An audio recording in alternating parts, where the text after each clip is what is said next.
Ladies and gentlemen, please stand and join in singing as we welcome the bride and groom. Stand by me, oh stand by me, oh stand. Stand by me, so darling, darling, stand by me, oh stand by me, oh stand. Stand by me, so darling, darling, stand by me, oh stand by me, oh stand. Stand by me. You know the words, sing along. One more time now, darling, stand by me, oh stand by me, oh stand. Stand by me, stand by me.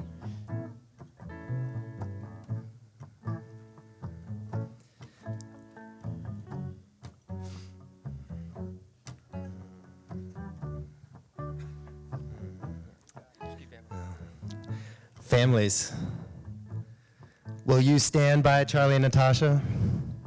We will. All right, wedding party. Will you stand by Charley and Natasha? We will. Now everybody else, are you guys ready to stand by Charley and Natasha?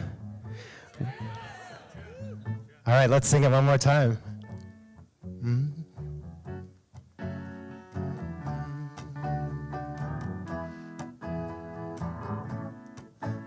So darling, darling, stand by me, oh stand by me, oh stand. Stand by me, stand by me. Let's be seated.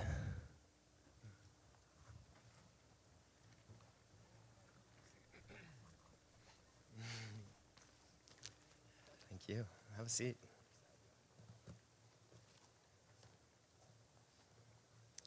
Hello, everyone.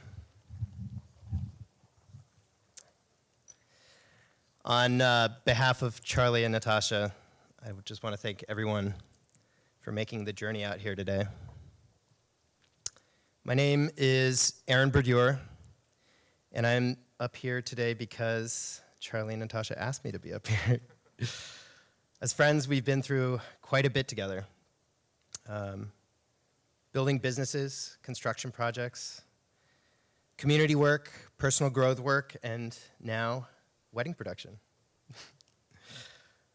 In the fall of 2008, Natasha and I cut our teeth together at a startup in San Francisco and became good friends. I knew we were going to be good friends when, shortly after we met, she invited the entire company over to her apartment to celebrate Obama's inauguration at something like 8 a.m. on a Wednesday. For breakfast, she served us all pancakes that spelled out Obama's name. I liked her immediately. And over the years, we stayed close, but our friendship took a cosmic turn one night when I was out with my partner, Tanya. Hi, Tanya. We were engrossed in conversation when suddenly Tanya grabbed me and she said, "Is that a very patriotic-looking Natasha Mooney flirting with a very patriotic guy over there?" And I went to turn around and she stopped me. She didn't want us to get caught. So I turned very slowly and I peeked. There, across the room, was a couple deeply engrossed in what looked like an intimate and romantic conversation. It did look like Natasha, but we knew for a fact that she wasn't dating anybody. We'd just caught up with her the night before. And it wasn't just that, it was the American flags. Well, I know she loves this great country and country music as much as anybody. The American flag shirt, the American flag bandana, and the American flag everything, it just wasn't Natasha. Within a few seconds, I was Watson and Tanya was Sherlock Holmes, and we were surreptitiously circling the bar, trying to get a good look at these people without acting too creepy. The woman definitely looked a lot like Natasha, but the chemistry and the conversation and the body language was definitely screaming couple. Did she have a secret boyfriend? And was she secretly a member of Team America? Just as one of us was positive it was her, the other was sure it wasn't. So we continued to circle the room, trying to get a good look at them. Peeking around people and from behind pillars, closer and closer until we were standing literally right next to them, staring intently, and we still couldn't figure out if it was her. It was pretty dark in there. And there was this surreal moment where we were still not sure, and then we locked eyes, and we knew. It was Natasha. We all started screaming, and that's when she introduced us to Charley. They had just come from spending their first day together after meeting, and sparks were obviously flying. It turned out that the reason that they were wearing such strange outfits is that they had just come from a monster truck jam at the Oakland Coliseum and had dressed the part. You wouldn't have recognized her either. And over the years, we've all grown together, and we've developed a deep friendship, and I've been able to bear witness to the security, love, and connection that Charley and Natasha have cultivated that has led to this day. So now, years later, we're proud to be here to see their second first kiss as husband and wife. This time, hopefully without any awkward interruptions. So now I'd like to ask Natasha's good friend, Catherine Nelson, to share a reading.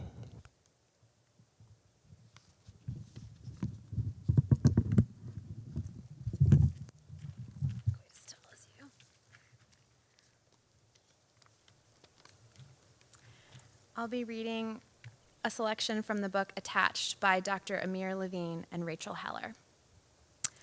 Once we choose a partner, there is no question about whether dependency exists or not. An elegant coexistence that does not include uncomfortable feelings of vulnerability and fear of loss sounds good, but is not our biology. What proved through evolution to have a strong survival advantage is a human couple becoming one physiological unit. He or she is part of me, and I will do anything to save him or her. Does this mean that in order to be happy in a relationship, we need to be joined with our partner at the hip or give up other aspects of our life? Paradoxically, the opposite is true. It turns out that the ability to step into the world on our own often stems from the knowledge that there is someone beside us whom we can count on.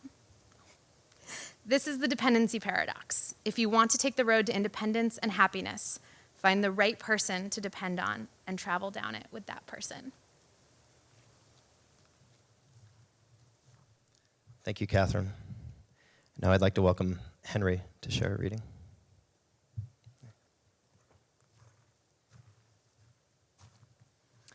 So I have a rather short line. This is from A Streetcar Named Desire by Tennessee Williams. What is straight? A road can be straight. A line can be straight. But the human heart, oh no. A human heart is like a curved road through the mountains.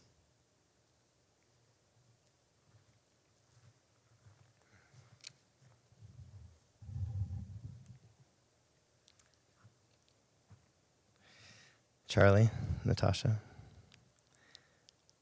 thank you so much for your bravery, your commitment to one another, and for inviting us all to share this moment with you. Growing alongside you as a couple and witnessing your love, being able to learn from you and see you earn this secure attachment with each other has been a great privilege.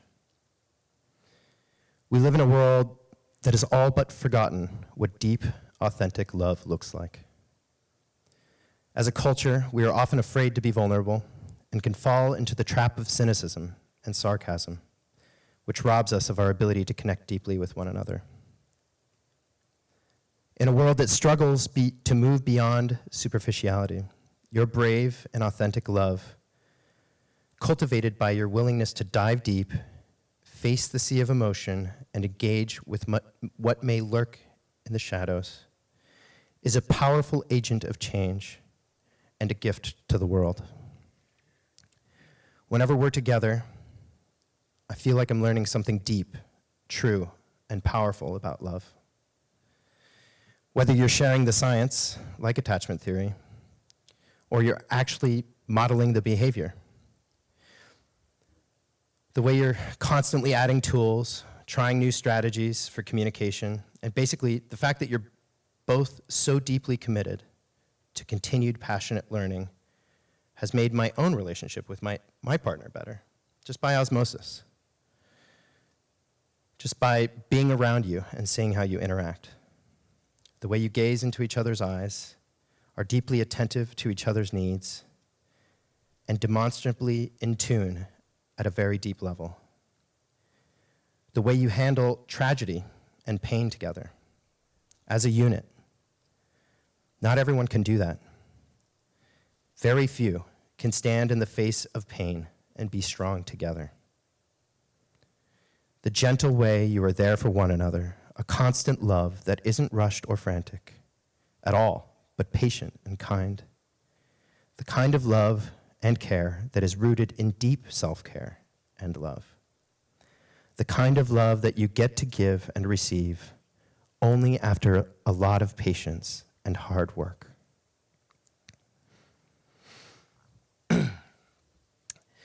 And Charley and Natasha have definitely done a lot of that work. But one of the great things about them is that they make it look like not work. The openness with which they approach matters of the heart enables them to glide through situations that, to those of us that are not quite as far along, would cause significant consternation. I've watched them solve disagreements, build 2 homes together, plan a wedding, explore Burning Man, and 1,000 moments in between.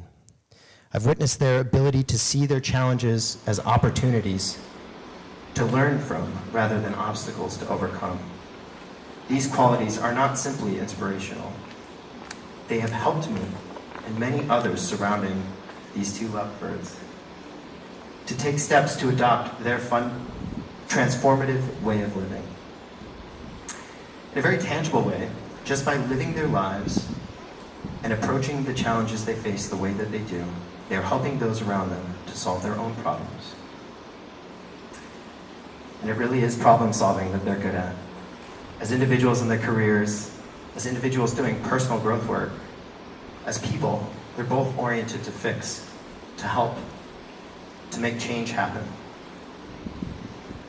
A few years ago, I was able to see this in action in Charley, when the 2 of us had been put in charge of building a shade structure for an outdoor community event.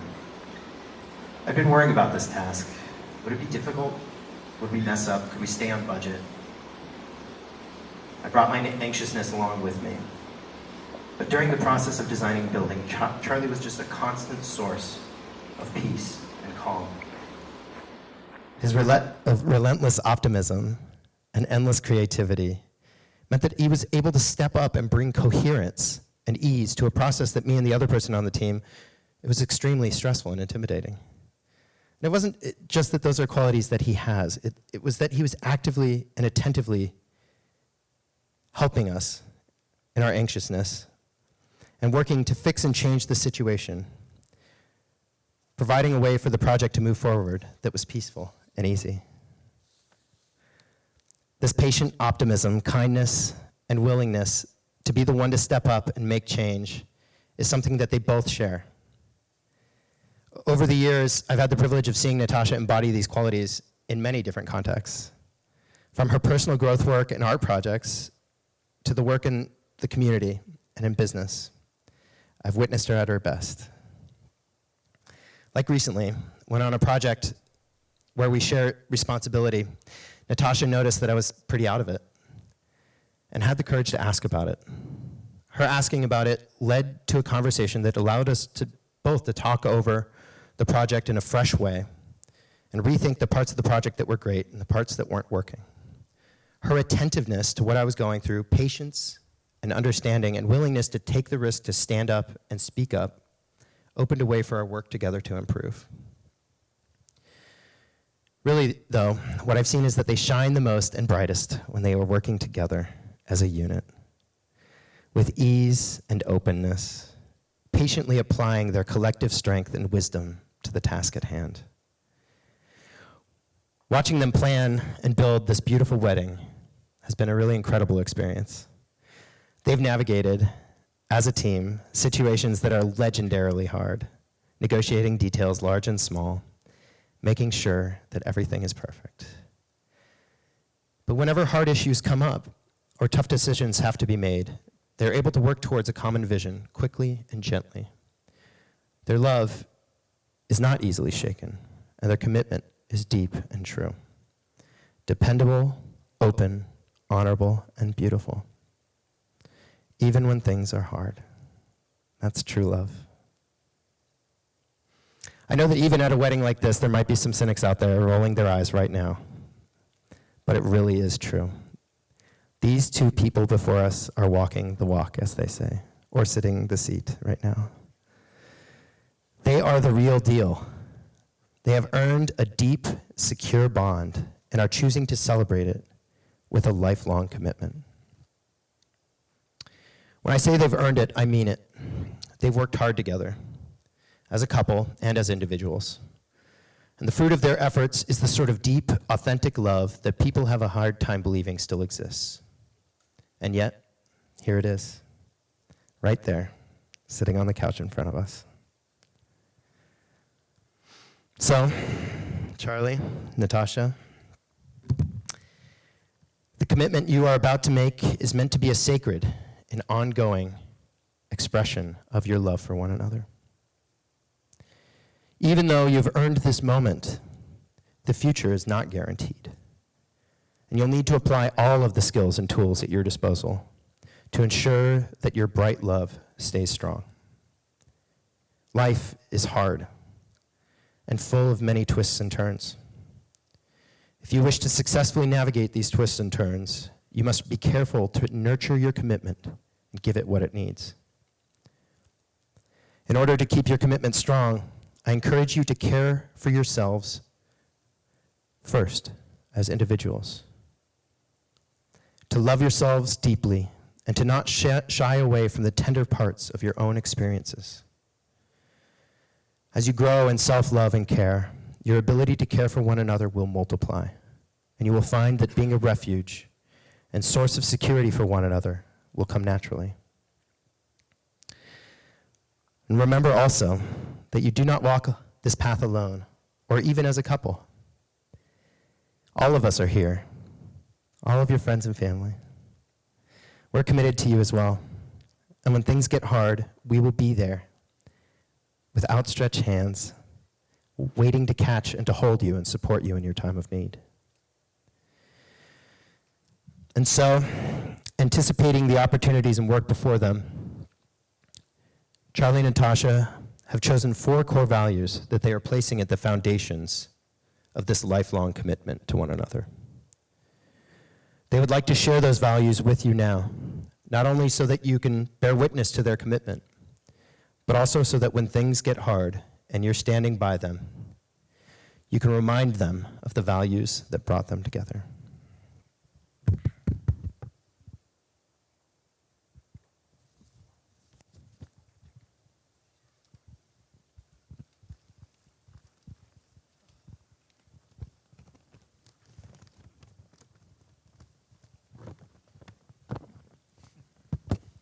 Hey, everybody. Can you hear me? Yes? Okay.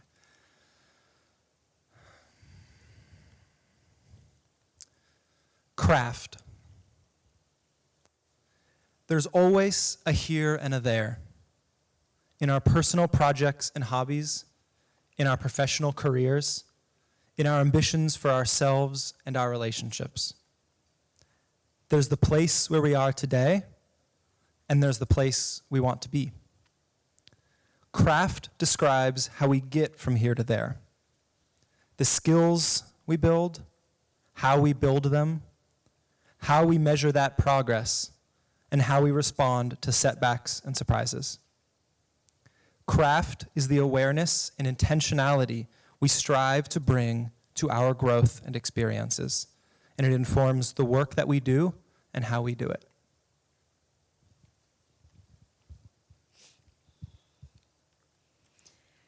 care. Treat others as you would like to be treated. The golden rule makes it sound so easy, when in fact, sometimes people want to be treated differently than I do. And other times, I may not know how I want to be treated. Caring is the process of discovering what I need and learning how to get it. It's a lifestyle that prioritizes health and well-being above all. By continually learning how to care for myself, I can most deeply care for the people I love.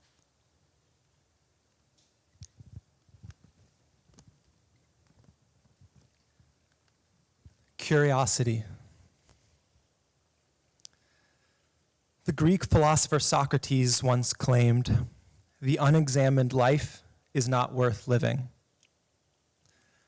We would agree, for understanding has brought us joy, appreciation, beauty, and purpose. Yet as quickly as we believe we understand the world changes and throws us back into a state of ignorance. Such is the virtuous cycle brought by curiosity. For us, to be curious is to listen, to give the benefit of the doubt, and to be humble. Curiosity is permission to learn and grow, and to embrace change, both as individuals and as a family.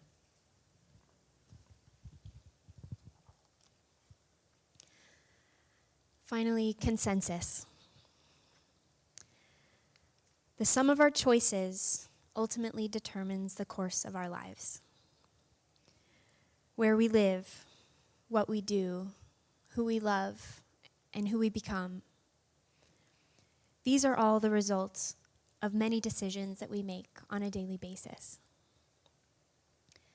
Consensus is the process of making room within my perspective for your perspective to fit, so that we can make decisions together that give us both happiness.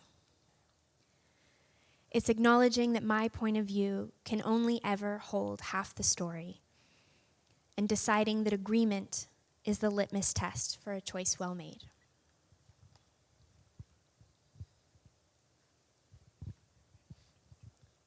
Natasha, Charley, thank you for sharing. May you always keep these values close to your heart. Our final ritual tonight is the exchanging of vows. These vows speak to your love and responsibility to each other and confirm your partnership henceforth. To manifest this commitment, you will each conclude your vow by bestowing a ring upon the other. So you guys want to stand up with me? Yeah. Campbell, you want to come up?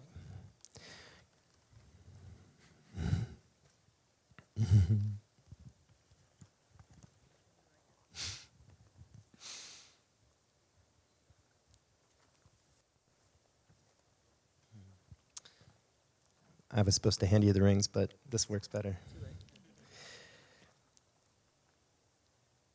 Charley, repeat after me. Today, surrounded by people who love us. Today, surrounded by people who love us, I, Charles Walton, choose you, Natasha Mooney, to be my partner and family. I, Charles Walton, choose you, Natasha Mooney, to be my partner and family. I agree to honor your needs as equal to mine. I agree to honor your needs as equal to mine. And to take responsibility for my words and actions. And to take responsibility for my words and actions. To prioritize my health, outlook, and emotional well-being. To prioritize my health, my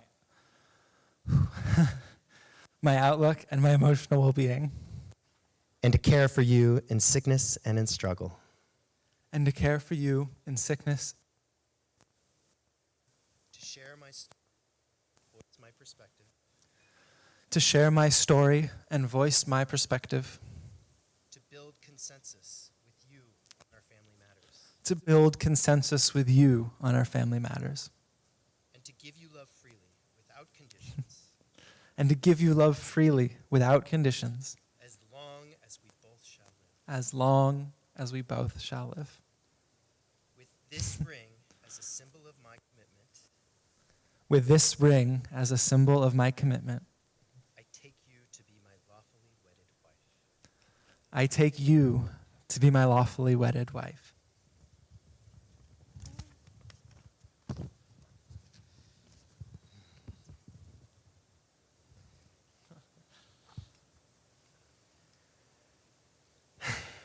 Natasha.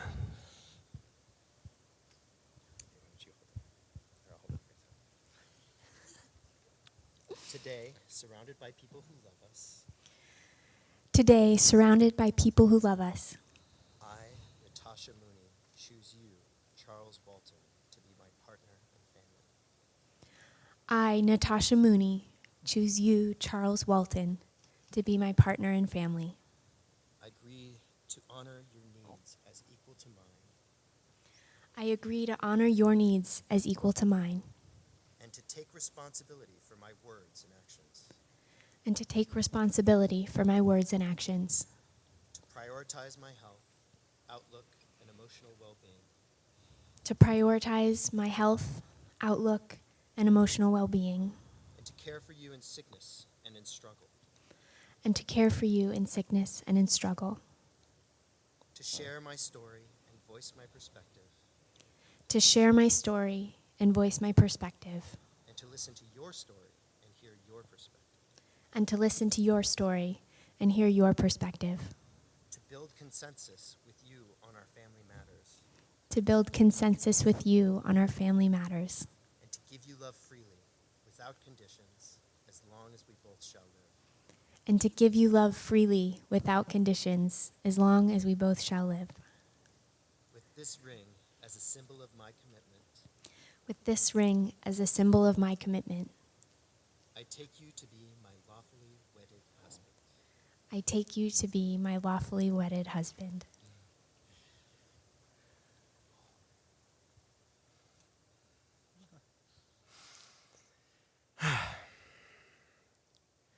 Charley and Natasha, you've exchanged vows and have exchanged rings.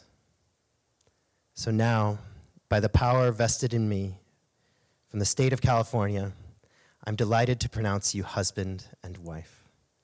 You may now seal your commitment with a kiss.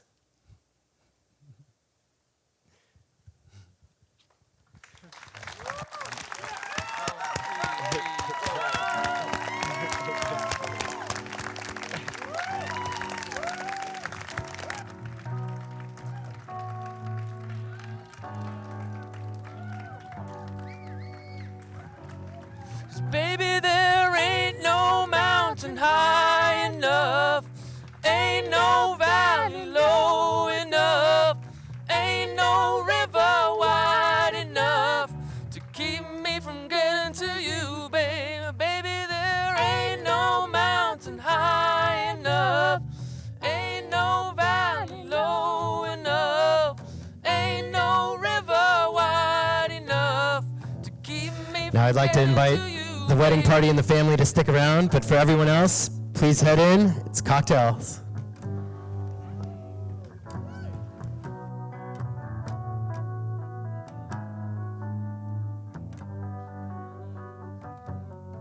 Keep going on that, just.